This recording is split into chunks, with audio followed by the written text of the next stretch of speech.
Good morning बच्चों।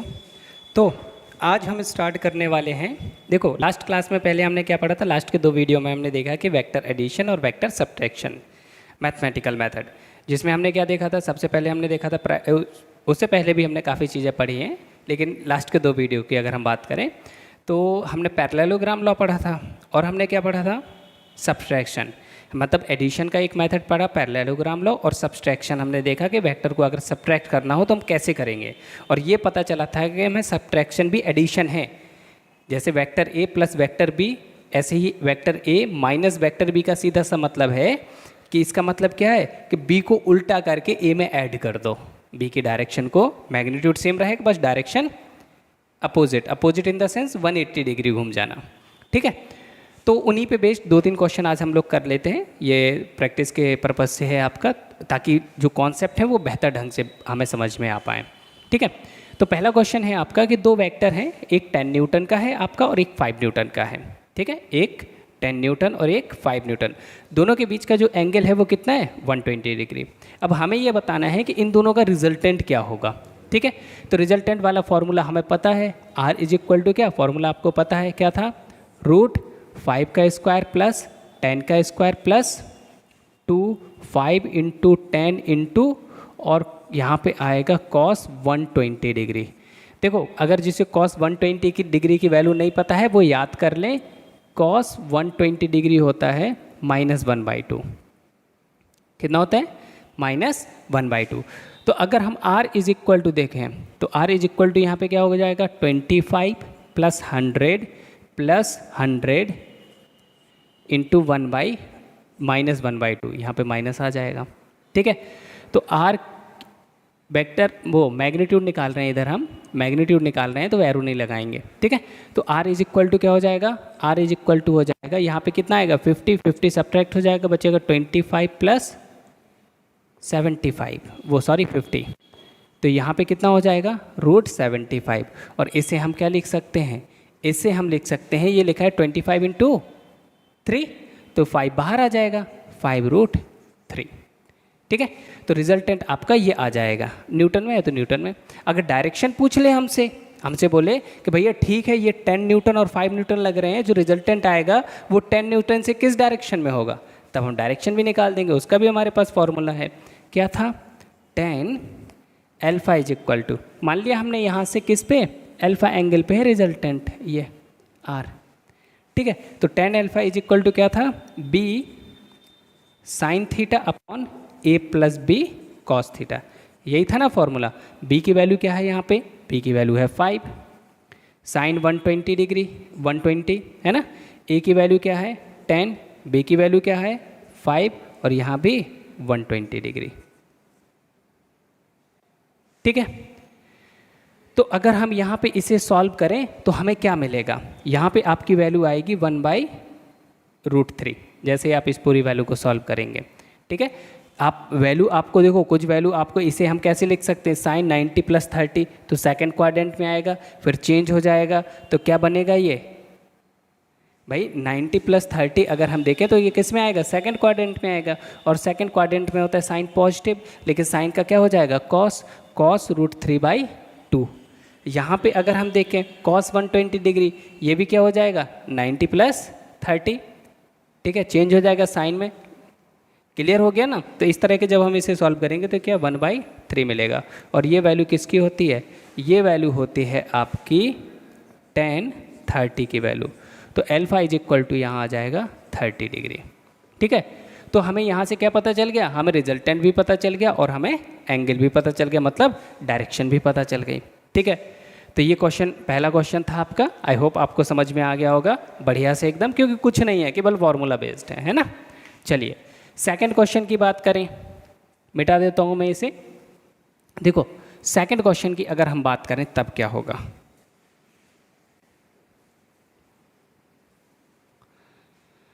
देखो यहाँ पे ध्यान से, सेकंड क्वेश्चन में ये बोल रहा है कि A प्लस बी और A minus B triangle law से समझाना है। शॉर्ट में लिखा है क्वेश्चन, पर मैं बता देता हूँ कि जैसे आपके पास दो वेक्टर हैं, कि एक तो वेक्टर आपके पास A है और एक वेक्टर आपके पास B है, तो A प्लस बी और A माइनस बी अगर हम ट्राइंगल लॉ से निकालें तो किस तरह दिखेगा।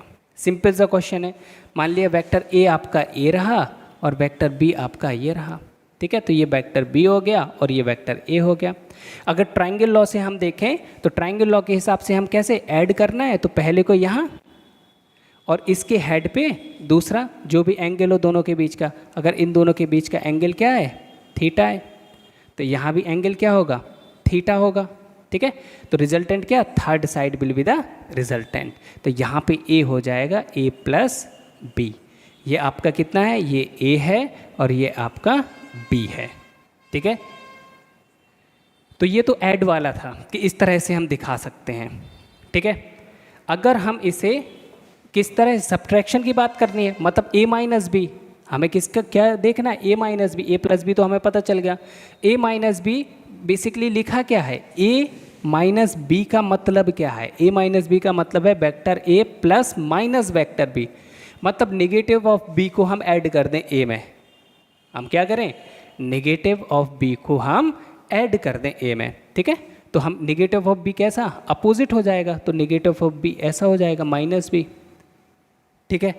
यहाँ पे अगर हम देखें तो ए आपका इधर है, ए आपका ये रहा, ये एंगल कितना हो जाएगा, ये एंगल हो जाएगा आपका 180 माइनस थीटा, ठीक है ना। ये देखो यहाँ पे तो थीटा है ना।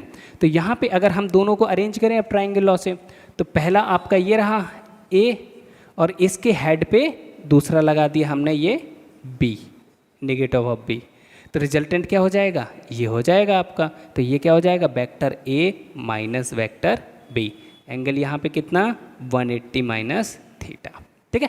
तो इस तरह से अगर हम ए प्लस बी को देखें तो हमारा ये होगा और ए माइनस बी को देखें हमारा ये होगा। समझ में आ गया, ठीक है। बस ट्रायंगल लॉ से समझाना था, ठीक है ना। तो ये आपका हो गया, ठीक है। थर्ड क्वेश्चन अगर हम देखें, पढ़ लो जल्दी से। थर्ड क्वेश्चन में क्या है, हमें ए इज इक्वल टू दिया है, बी इज इक्वल टू दिया है। समझ में आ गया ना, ये मिटाएं इसे, चलो आगे बढ़ते हैं हम, ठीक है। तो इधर अगर हम देखें तो क्या होगा, ये आपका जो थर्ड क्वेश्चन है इसमें हमें ए की वैल्यू भी पता है, बी की वैल्यू भी पता है और दोनों के बीच का एंगल पता है। और हमें क्या बताना है, एक में हमें ए प्लस बी बताना है, दूसरे में ए माइनस बी बताना है, मतलब हमें एडिशन भी करना है और हमें सब्ट्रैक्ट भी करना है, ठीक है। तो यहाँ पे एडिशन वाला तो आप सिंपल आ जाएगा, दोनों ही फॉर्मूले पता है यार, लास्ट क्लास में किए थे ना हमने, ठीक है।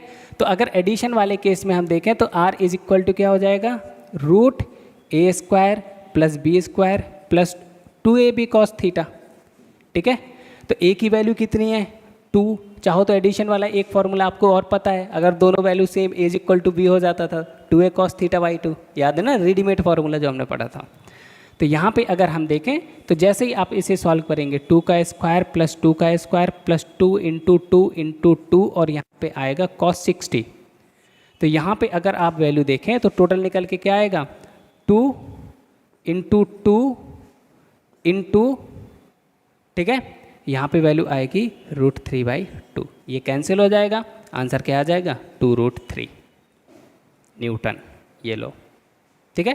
तो जैसे ही आप सॉल्व करेंगे आपको ये वैल्यू मिल गई, लो। तो ये क्या हो गया, ये तो हमने निकाला है ए प्लस बी, अब अगर हमें क्या निकालना है, हमें निकालना है ए माइनस बी, ठीक है। तो ए माइनस बी कैसे निकालेंगे, उसका भी फॉर्मूला है हमारे पास, मिटा देते हैं इसे, ठीक है। तो ए माइनस बी, ये तो था ए प्लस बी, अगर ए माइनस बी की बात करें, ए माइनस बी जैसे हम एस से भी डिनोट करते हैं, ऐसे डिनोट किया था ना, तो एस इज इक्वल टू क्या था, रूट क्या था A square plus B square plus 2ab minus 2ab cos theta, याद ना कैसे किया था डेरिवेशन, माइनस वैल्यू आई थी इधर सब्ट्रैक्शन में। तो यहाँ अगर हम वैल्यू रखें तो 2 का स्क्वायर प्लस 2 का स्क्वायर प्लस 2 इंटू 2 इंटू 2, या फिर हम ये कह सकते हैं 2 इंटू 2 का स्क्वायर, ठीक है, और कॉस 60 माइनस है इधर। तो यहाँ अगर हम देखें तो 448 प्लस -8, ठीक है, और यहाँ भी -8, और यहाँ कॉस 60 की वैल्यू कितनी होती है, कॉस 60 की वैल्यू होती है 1/2, ठीक है। तो यहाँ पे कितना आ जाएगा 4, तो यहाँ पे हो जाएगा 8 - 4 मतलब √4 इज इक्वल टू कितना 2। तो आंसर कितना आ जाएगा आपका 2 न्यूटन। ऐड करेंगे तो हमें 2√2 आंसर मिला था, और सब्ट्रैक्ट करेंगे तो आंसर 2 मिलेगा। क्लियर हो गया ना ये, ठीक है। चलिए जी, एक आध क्वेश्चन हम लोग और कर लेते हैं बढ़िया से, है ना। देखिए जी, यहाँ पे क्या है, 2 क्वेश्चन लिखे हुए हैं। अब वैसे तो इन दोनों का ही अगर हम देखें, ये जो एंगल है यहाँ पे 90 डिग्री है, ठीक है, और ये सारे एंगल 120 डिग्री हैं। ये कितने हैं, 120 डिग्री। एकदम सिंपल से क्वेश्चन है ना।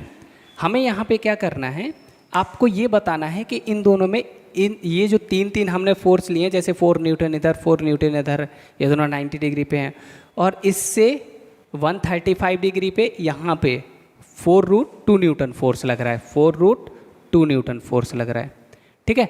तो इसका रिजल्टेंट क्या आएगा। वैसे तो अगर हम देखें तो इनका रिजल्ट दोनों का ही 0 आने वाला है, लेकिन हमें पता कैसे चलेगा। देखो होगा क्या कि अगर हम इन दोनों का रिजल्टेंट निकालें तो कहाँ, जस्ट बीच में आएगा।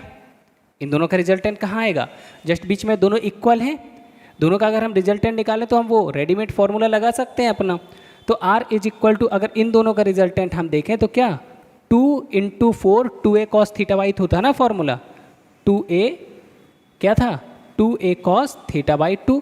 यहाँ पे a की वैल्यू कितनी है, 4, 2 × 4 और 90, तो cos 90, वो 90 डिवाइड बाई 2 मतलब 45। तो आंसर कितना, 2 × 4 × cos 1/√2, ठीक है।